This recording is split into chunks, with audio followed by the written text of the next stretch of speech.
So, in the last module we have discussed about the cell material interaction, and in the cell material interaction one of the things that I have mentioned is that when a biological cell interacts with a biomaterial substrate.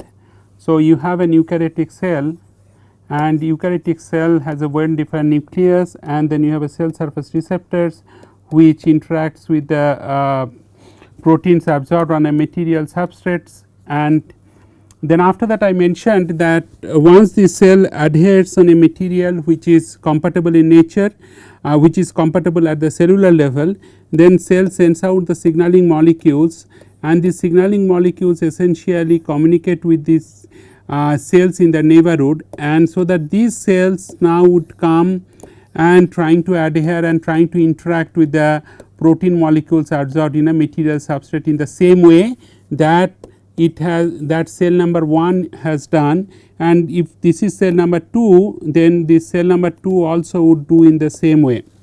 So, this essentially means that cell signaling is this essentially means that the cell signaling is essential as a communication pathway, and therefore, there is a need to understand that how the cell communication take place in different manner.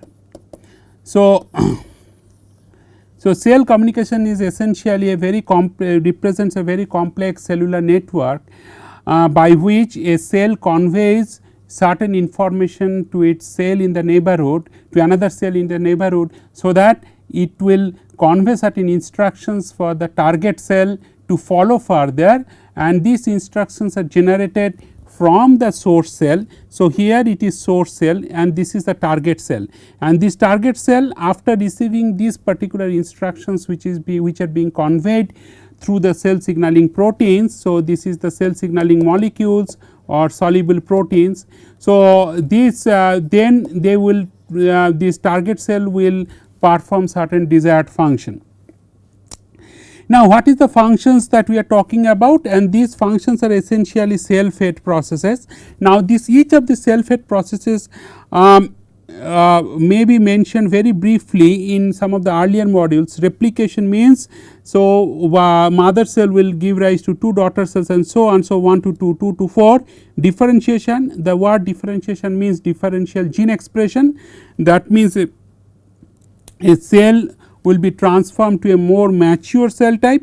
Cell death means certain signaling molecules are removed or certain signaling process are removed from the cellular microenvironment, so that cell can undergo programmed cell death as well as necrosis, that is that accidental cell death. Cell motion means a cell would kind of walk or crawl on a material substrate, and this is the cell migration. Cell adhesion means that is the formation of focal adhesion complexes or focal adhesion points, which is nothing but a combination of a few cell surface receptor integrin protein as well as absorbed protein assembly protein complexes. So, in a way cell communication is essential to coordinate the cellular activities, and this can take place in primarily by 3 ways. One is that secretion of soluble signals, and these signals are known as cytokines when these are the growth factors that cause proliferation or differentiation, or chemokines that induce cell migration itself. And what are the 3 type of soluble proteins? One is that autocrine, that is that cell signals to itself. Paracrine means cell signals to neighboring cells by diffusion, and endocrine like cell secretes growth factor, and these growth factors are transported by bloodstream into the target cell.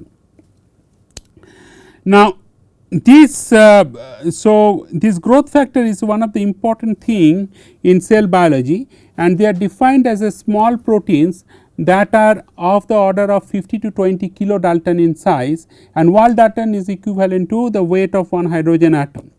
And these growth factors essentially stimulate the cell growth, and that is by increasing cell mass by promoting protein synthesis or inhibiting their degradation.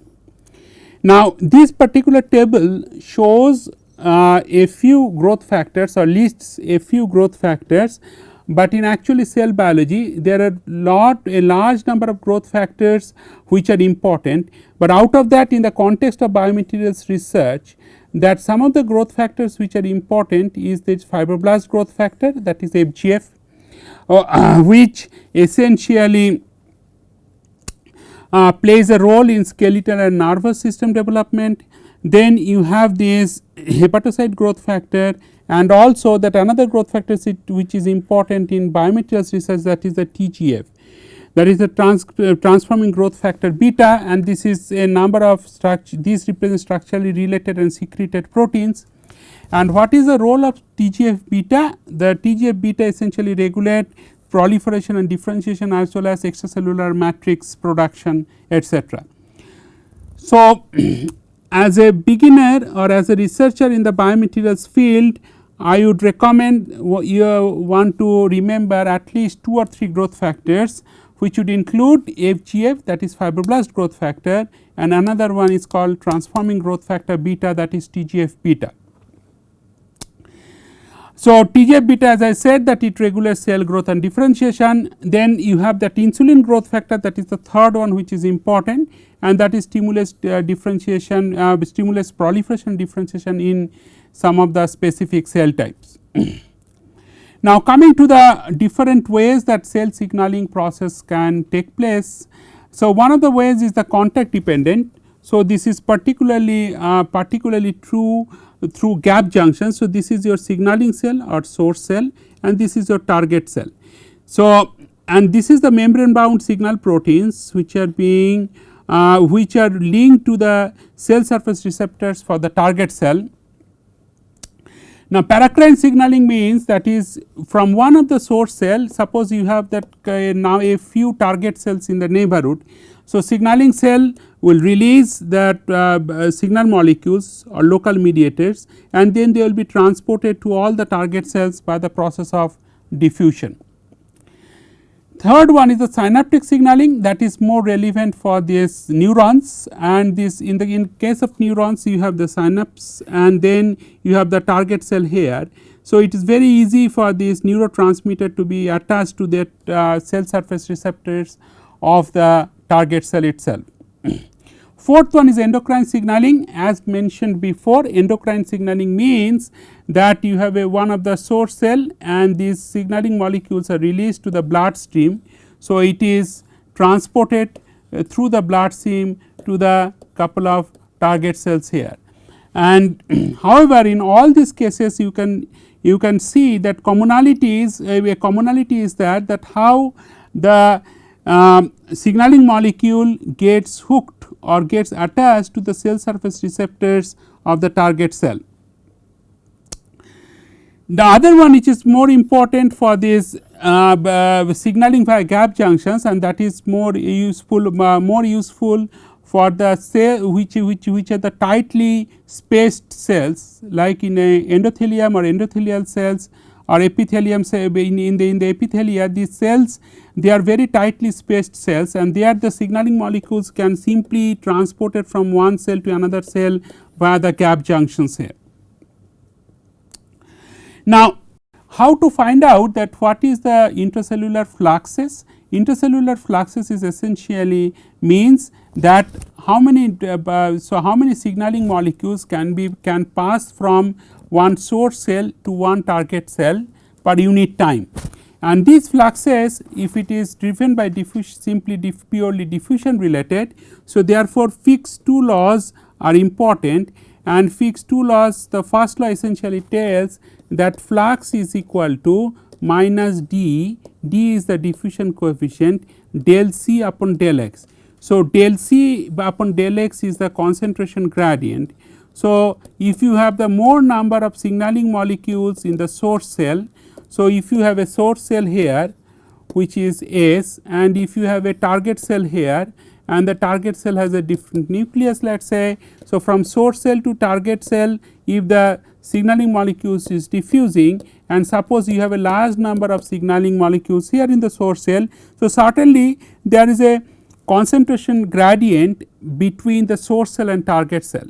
So, therefore, diffusion will be driven by the Fick's first law, and Fick's first law is very common in the field of science, and which is essentially the flux of that signaling molecule is equal to minus D, capital D is the diffusivity or diffusion coefficient multiplied by or the concentration gradient or change of concentration in the spatial in x direction or in the spaces. So, if you follow this simple equation, then you can find out that in this particular case, when the source cell has a signaling concentration is C1 and C1, and then target cell has a signaling concentration which is C2, then you can find out that J is equal to 4 D upon pi D. So, D is your diffusivity and small d is your diameter of the gap junction through which signaling molecules are diffusing away from the source cell to the target cell, multiplied by C1 minus C2. So, C1 minus C2, if you take for example is 100 micromolar, and if you take a simple diffusivity values of 10 to the power minus 5 centimeters per second. So, from the simple equation you can estimate that a flux of 2.4 or let us say 10 to the power 5 orders 10 to the 5 molecules per pore per second of flux that will be transported. So, what I am saying is that, for example, if you take a very single pore here through which signaling molecule with a concentration C1 at the source cell is diffusing to the concentration C2 at the target cell. So, what the simple estimate based on the Fick's first law tells you that 10 to the power 5 molecules per pore per second that will be transported from source cell to target cell. Now, you have to now imagine that a typically cell surface has a large number of pores through which the signaling molecules can easily pass from one cell to another cell. And this number of pores, suppose if it is 100 pores per cells, then flux will be 2 into 10 to the power 7. So, total flux in that case it is 10 to the power 7, and these 10 to the power 7 cells. So, 10 to the power 7 molecules per second that will be transported between these two cells, between source cell and target cells. Now, this very simple estimate also tells you that the huge number of traffic or huge traffic of the signaling molecules will pass from one source cell to one target cell. So, these kind of numbers are important so that you can understand that how signaling molecules or how signaling processes can influence the way cells will function in its neighborhood. Okay. Now, autocrine signaling essentially tells you that this is your source cell and this is your target cell. So, a single signaling cell receives a very weak autocrine signaling. So, this is the autocrine signaling, and then a group of identical signaling cells like when source cell and target cell, this is central is your source cell and all in the periphery are your target cells. Now, if all the cell types are the same, both the source and target cell, then much higher concentration of the signaling molecules can pass through from one source cell to all the target cell in the neighborhood, and therefore, it encourages, that is the bottom line, it encourages the cells to respond more coordinately as a group. So, this kind of scenario is biologically much more relevant, and that is why it is been mentioned here that a group of similar type of cells, when they will signal to each other and therefore their coordinated action will be much likely to take place more easily than a source when the source cells and target cells are of different cell types. Now, other things which is important and which may require some discussion at this stage is that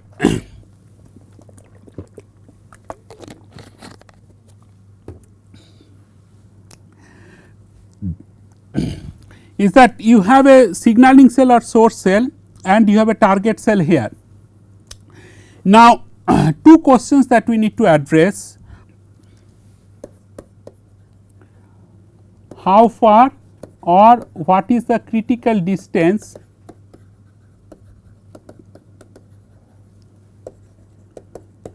between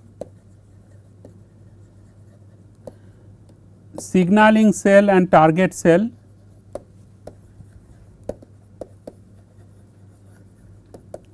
so that target cell T cell, what I abbreviated as target cell, will receive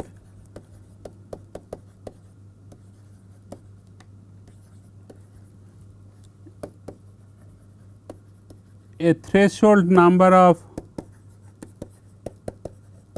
signaling molecules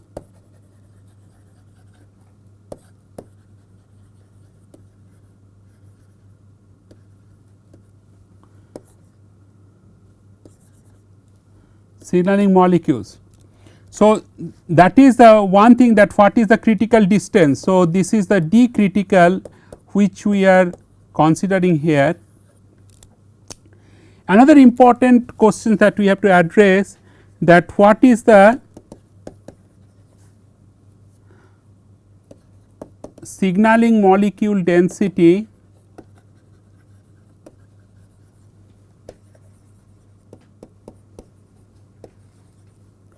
at source cell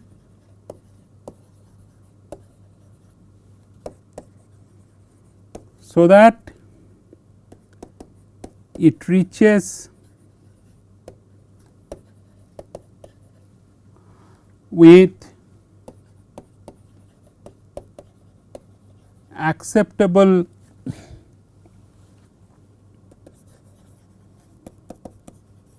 density at target cell.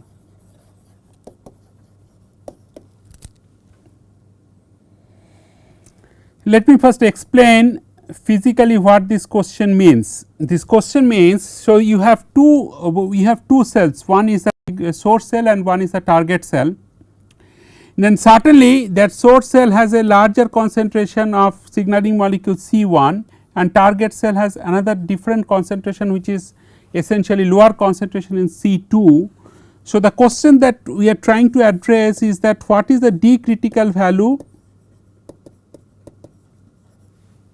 so that this concentration Km at the target cell of that specific signaling molecule is still sufficient to activate certain cellular fate processes.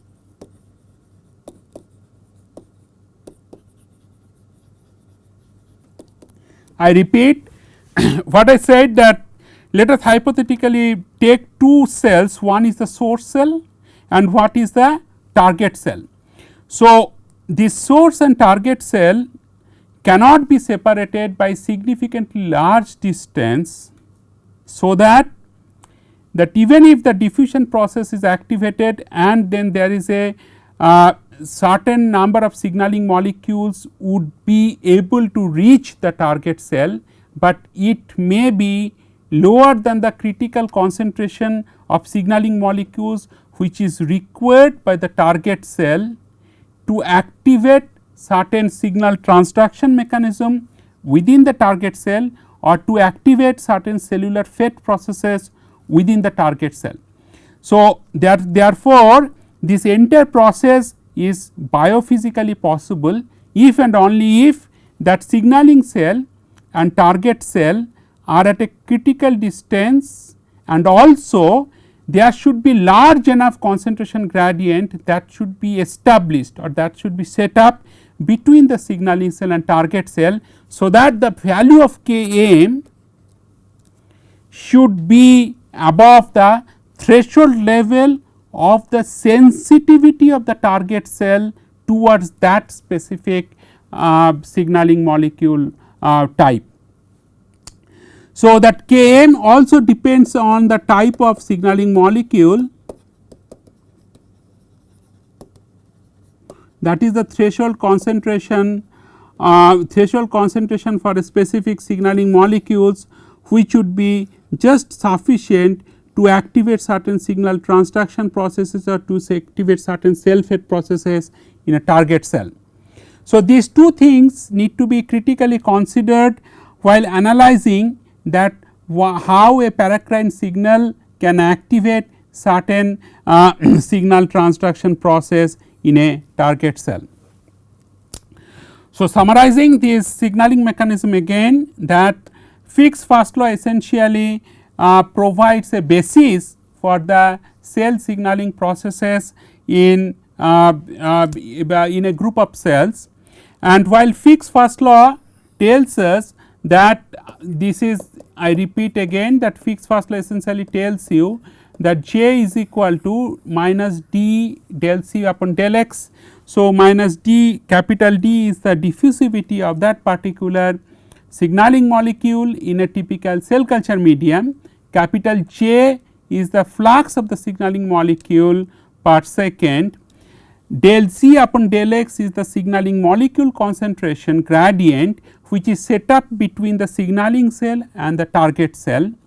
And the two questions I have tried to address in this particular slide, the question number 1 is, what is the minimum distance between the signaling cell and target cell, so that the signaling molecules would be diffused to the target cell, and the concentration at the target cell of that specific signaling molecule should be more than Km, where Km is the threshold concentration of that specific type of signaling molecule which would be sufficient to cause certain signal transduction mechanism in the target cell itself. So, I hope I have clarified these two things. So, some of the things that has been mentioned in this slide is that for a given cell size, let us say of a typical cell size of 10 to 25 micron, low concentration of the signaling molecules, sometimes greater than 1000 molecules, it is difficult for a cell to sense a concentration difference across the cell body. However, a cell can extend podia. So, what are the different podia? One is the kind of filopodia, another can be lamellopodia. So, these are like cellular structures which also help the cells in the cell migration process to travel the distance over which a concentration gradient is set up. So, for example, from here the cell filopodia or lamellopodia can extend just to see, or from here the cell target cell can extend that filopodia, lamellopodia. So, these are like cellular structures to sense this particular little bit higher range of signaling molecule concentration, simply because at the cell surface maybe the signaling molecule concentration is low enough, so that signal transduction process is unable to be activated. So, the highest concentration of a signaling molecule is always found at the signaling cell surface or the source cell surface, and is inversely proportional to the with the distance of from a signaling cell towards the target cell. And a reasonable estimate for the signal propagation distance is the characteristic distance at which the signal strength is half of its maximum. Signal strength means here the signaling molecule concentration at the source cell.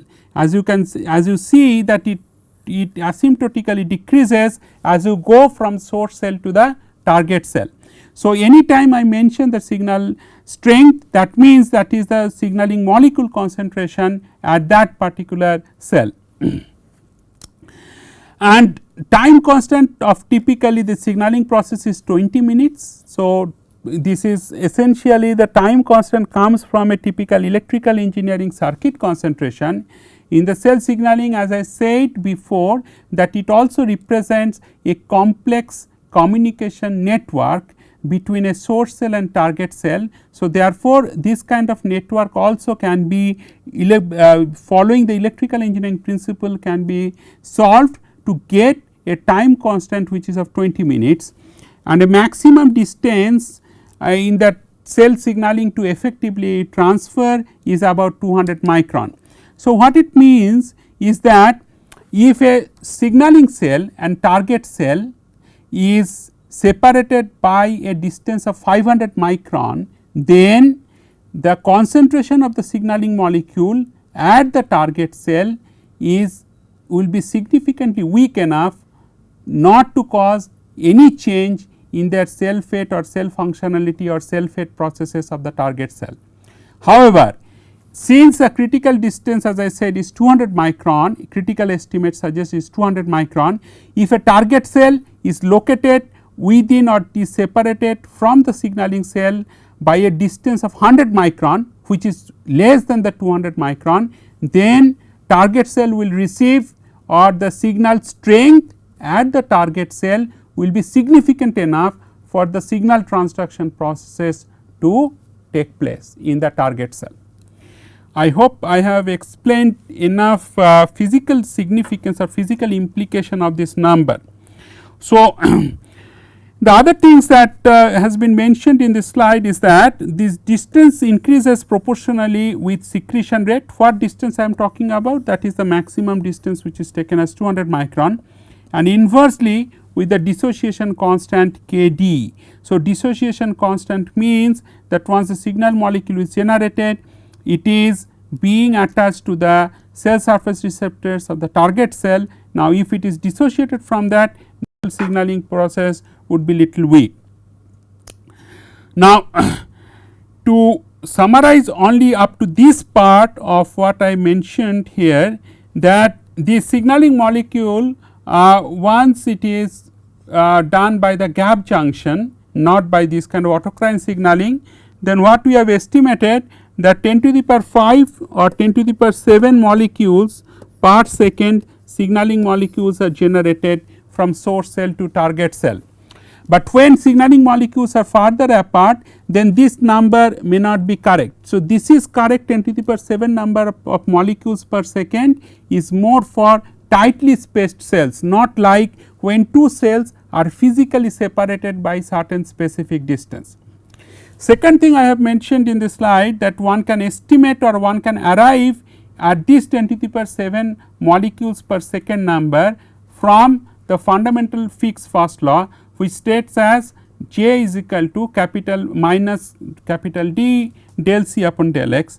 Third thing I have mentioned that there is something called critical distance of separation between signaling cell and target cell, and there is something called threshold signal strength at the target cell. Now, threshold signal strength can be some few thousand molecules per second here, and that critical distance of separation can be somewhere around 200 micron. Anything larger than the separation distance more than 200 micron, then target cell will not receive critical number of signaling molecules, so that signal transduction process will not be activated in the target cell. So, I will come back to this discussion further in the next module.